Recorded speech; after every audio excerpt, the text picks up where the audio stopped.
Lately, I've been thinking about therapeutic resistance. I guess it's something that Freud dreamt up well over 100 years ago now. And then various schools have reworked it and used it in their own ways since that time. There's been a huge uptick in papers about the topic in the last 30 years. So I looked on PubMed and saw a graph for the number of studies published over time. And the graph trundles along at a very low level from 1940 through the 80s. And then in the early 90s, it just skyrockets. And I realized, wow, therapeutic resistance has become a big business. So I'm interested in where that has brought us. By some estimates, more than half of all psychiatric patients today are going to eventually be labeled treatment resistant. There's so many problems here, beginning with the fact that we have no consistent definition of the term. Heather Clegg and I seem to have worked ourselves out of a job teaching a class on resistance. This is right and good. If memory serves, the takeaway from the training devolved into the assertion that resistance is a myth. We might not have been thinking through all the implications for marketing such a course. Come learn all about something that isn't there. These days, I think, talk about resistance perpetuates a myth, and worse. It tends to misdirect us away from identifying errors we're making that contribute to treatment difficulties and toward blaming those difficulties on patients. In poking around this neck of the woods, I discovered I have some company. Paul Putman is a psychiatrist and the author of a couple of books. Most recently, the 2024 title, Encountering Treatment Resistance. The subtitle to the book is Solutions Through Reconceptualization. Putman starts by stating that treatment resistance really means treatment failure. Using the latter term reminds us clinicians we're the ones responsible for offering patients effective care. When we encounter failure, Putman suggests we start at the beginning with an eye for finding the errors we're making that get in the way of success. He and some others are inviting us to begin that reconceptualization with a healthy dose of metacognition. That's to say, with re-examining our clinical thinking to better align with the fact pattern of therapy, not with myths others have passed on to us. Then, instead of viewing treatment failure as a problem that needs fixing, we can appreciate its appearance as a good thing. The work is opening up. Processing failures with patients can open the door to deepening the therapeutic alliance and increasing the power of our work and the success that would be possible to us in a way that wouldn't happen if the failure had not happened. Really said, Daniel. Thank you. It reminds me of some basics from team and then beyond. One thing that I always really liked coming upon team is the idea of honoring resistance. It seemed like already we're taking a new stance towards this idea of resistance that's used in therapeutic places, right? That person's being resistant, right? Like, and we stop pointing the finger in team, and we're like, let's honor it. Right? Let's look at this. And then the idea of, if we meet resistance, let's fall back to empathy. I think, as you were saying, if we meet resistance, if we meet a treatment failure, we want to go back and do some excavation as to why that's happening. And I think when we think of those two basic pieces of team, those building blocks, I think those are great blocks to start with, to say, like, first, let's honor it. And second, let's fall back.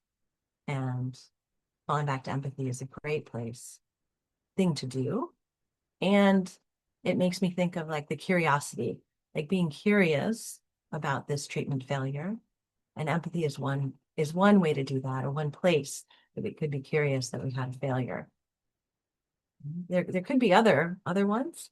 And it could be in our, we were talking earlier about, like, physical empathy. It could be in our words of empathy, the content of what we're saying. We miss some important informational piece, a content piece.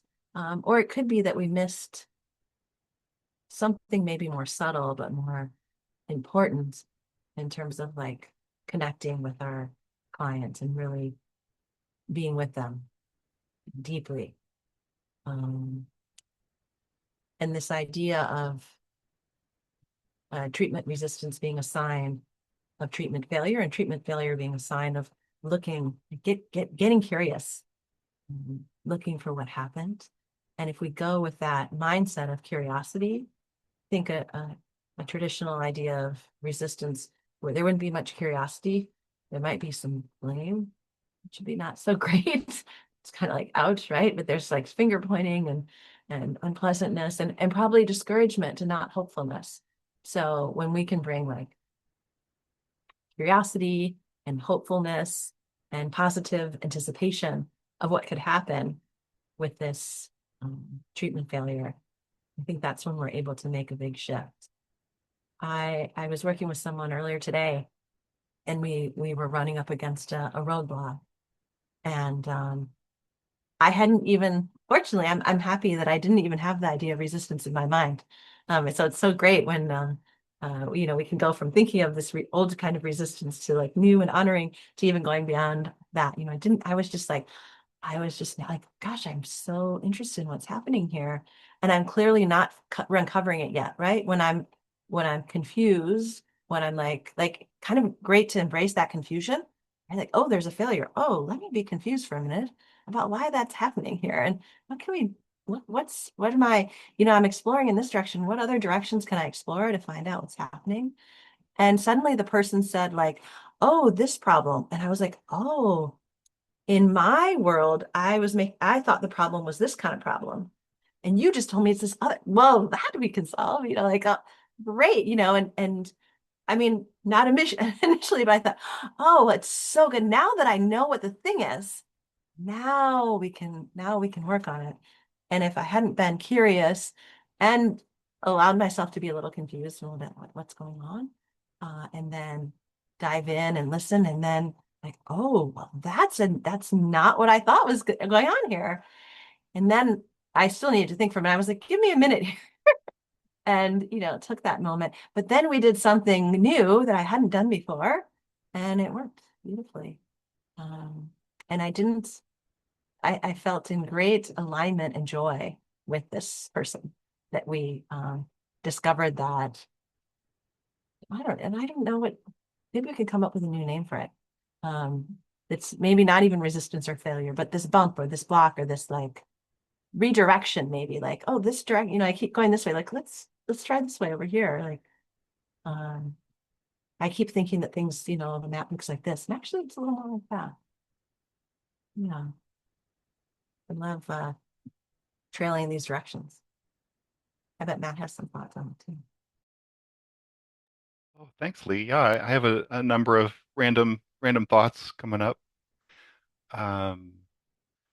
My sense is that resistance is something that's co-created, that patients bring in some of their own resistance, and therapists bring in their own failure to be aware of it and acknowledge it in a respectful way. And I sometimes use an example of the invitation step, which is a simple method at the beginning of agenda setting. But if you imagine your favorite dessert and someone is inviting you to partake, maybe you're at a birthday party, perhaps your favorite dessert, mine is chocolate cake. You could imagine different ways of inviting someone to have a piece of chocolate cake. One would be to say, we've actually got a bit extra and it's moist and delicious. It's very fresh. We'd love for you to have some if you wanted some, but we also know you know, you're probably watching your glucose and carbs and stuff like that, and you're very responsible in that way. And so you might not want a piece either, but we'd love for you to have one. It's delicious. And to be able to access some of the resistance that they might have, to have open hands, not to be forcing it. And on the contrary, you could imagine being invited to enjoy chocolate cake, even if it's your favorite thing and you're not dieting at all, you're hungry. But if someone says, I demand you eat this right now, and they kind of shove it in your face, and in fact, you've got to eat more tomorrow and the next day too, you'll probably leave the party. You wouldn't want to partake in that. And so I think it's useful for therapists to realize when they might be engaged in a kind of therapeutic narcissism, when they're imagining that the resistance is entirely the patient's fault. And like Daniel said, pointing the finger at them rather than searching for the answer within themselves in terms of how did they invite this individual to receive some help. In the drift of our conversation here, the more I see of Putman's work, the more I like it. He said something that I don't think I've ever heard. Been doing this for a while now, but I think he has to. He said, no two treatment successes are exactly the same, and no two treatment failures are exactly the same. And that really jumped out at me. I thought of it, Leigh, as I was listening to you, that we're always on terra incognita. We're feeling our way forward. Now, we have some ideas about where this could go, and we had better have some ideas or we're not doing our jobs. But to recognize this is new ground for both of us. We've never been here, and we don't know what we're going to stumble upon. I have some expectations about that. Perhaps you, patient, have some expectations too. And maybe some of those will align with the fact pattern that emerges, but some of them certainly will not. So, Leigh, when you realized your conceptualization of the work was lying in one direction and the patient's conceptualization in the other, what a magnificent discovery for the two of you to make. Yes. Yes, it was great. I thought, oh, we must be stuck because of this thing. And then she told me, oh, stuck because of this other thing. Yes. I think this idea of our contribution as the therapist, when we tell ourselves, let's fall back to empathy when we meet resistance. I think the deep message in that falling back to empathy is get on the patient's page more. How can I understand and be even more aligned with what's happening for my patients? And it's often that I've failed to understand something important or to let them know how much I value something that they value, and how much I see their perspective. They still might be seeing me standing across from them as opposed to standing next to them, looking for where we want to go together. And also, Daniel, as you alluded to, when we kind of have a fixed idea of how things are going to go, that also is often bumbles us, right? Like you said, we have a responsibility to be well informed and well prepared for a wide variety of situations and have some good ideas about where at least to start. I think when we join a conversation with someone let's begin here and see how that unfolds, as opposed to, I know exactly where we need to go and how we're going to do that. It's a much moister, juicier cake, as Matt was saying. If we're like, I'm totally competent and capable and excited to go with you wherever this leads. And let's begin here where you are, fully where you are, and then go together. Yeah, that's just mapping right onto something I was going to add, but then I don't know if this is the right place to do it. I was remembering fondly Jerry Piaget, who was a frequent visitor of the David Burns training groups at Stanford. And he had a way of looking at resistance through a slightly different lens, which he called intensity matching. And the concept was that even if the patient knows where they want to go, it's possible to get ahead of them in that process. And something occurs that's a little bit like the opposite of negotiation and bargaining towards a common position. If someone is a little bit ahead, the other person will get a little frightened. And so instead of following, they'll take a step back. Right. And then potentially, if therapist starts to notice that, they'll think, oh, I should press harder in the forward direction. And you see the two get further and further apart as they practice that.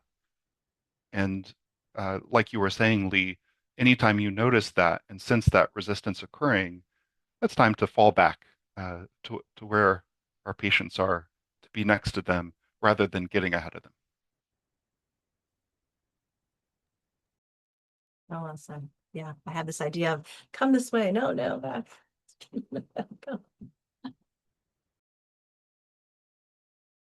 I have begun talking about falling forward into empathy.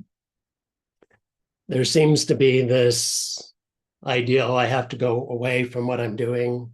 I have to retreat. I don't think so.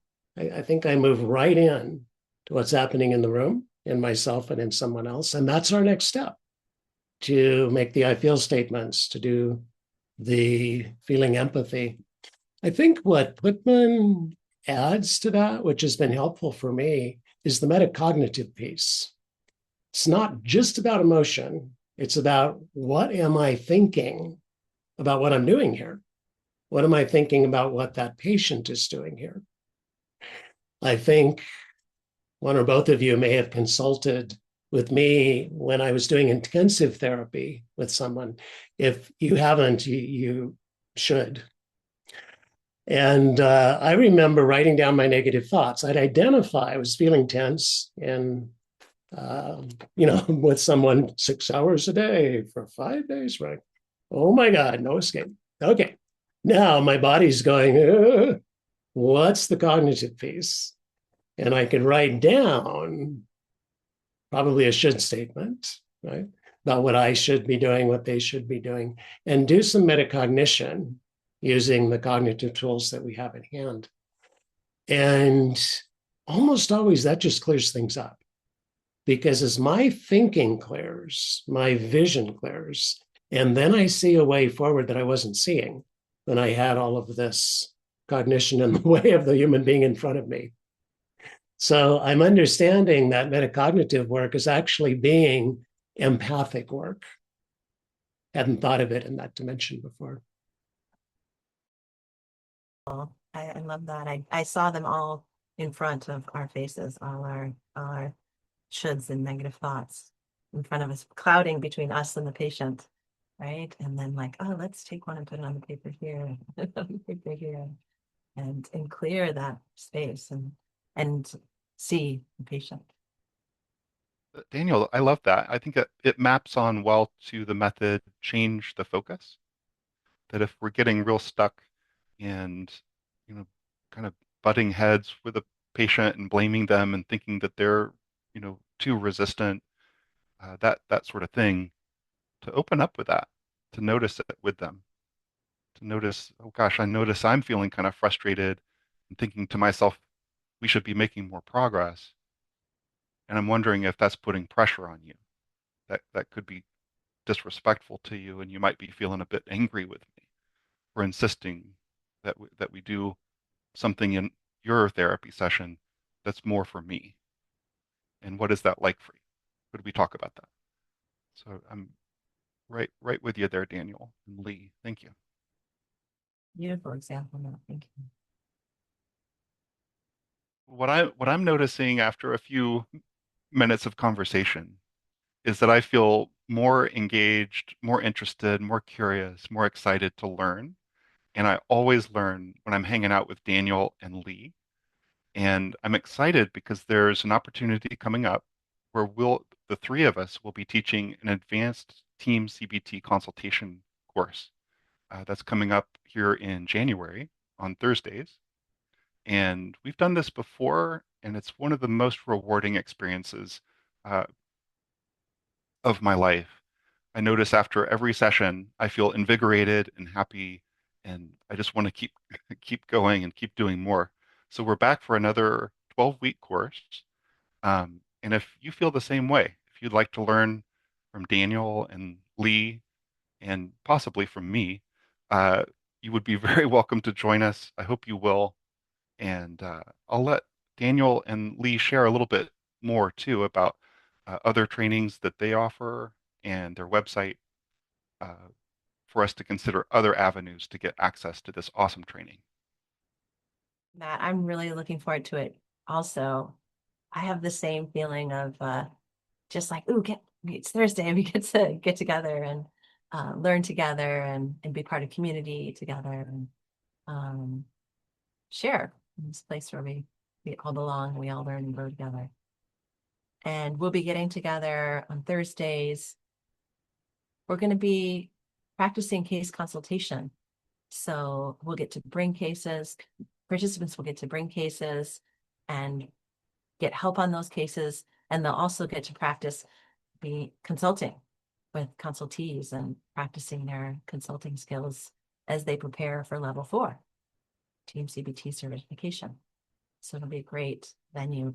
Participants always love it. And we often hang out a little bit before, a little bit after, just to connect, as well as, get the deep practice in. Thanks, Matt. Thanks, Leigh. Well said. I agree with all of the above. And then I'd add one piece that sometimes I leave the training feel appalled at how badly I've screwed things up. And I never know which I like better. If I leave going, oh, that was magnificent. We just shed light in the remotest corners of the human mind. Or if I leave going, I shed such darkness over the corners of the human mind. I also run a weekly webinar. It's open to anybody, all things CBT. And we do many of the same things that Matt and Leigh have been talking about, plus other stuff. Sometimes someone's getting upset about the work or upset with a family member or something. They want a little support and help clearing the air so that they can see more of a road forward. So we're happy to do that. We sometimes have folks just come in and do tutorials for us. Leigh has done that recently. Heather's done it too. And other highly skilled trainers who generously come and share a bit of their wisdom with us. So if that piques your interest, we would love to have you drop by. We have a free trial, so you don't have to pay anything. You can just come check it out and make your decision from there. That's great, Daniel. And I also love the group. I also sometimes leave the group thinking, ooh, this thing or that thing. And I really enjoy leaving the group thinking, what a cool thing that participant did. And we all learn from each other. And, we hang out. I think David has said, why don't I pretend to be the teacher and you pretend to be the student? And we'll kind of hang out and do cool things together and we'll all learn. And I feel like that happens and we get to learn right alongside everyone. And, we have some really great colleagues. So we get to learn from them as well. Yeah, I hope many therapists will come and play with us. Yes. Yes, I feel like I'm like, hey, you come. Hey, I hope you come. Look It's a fun forward to it. time. It's a fun Yeah. time. We will look forward to seeing you then and there.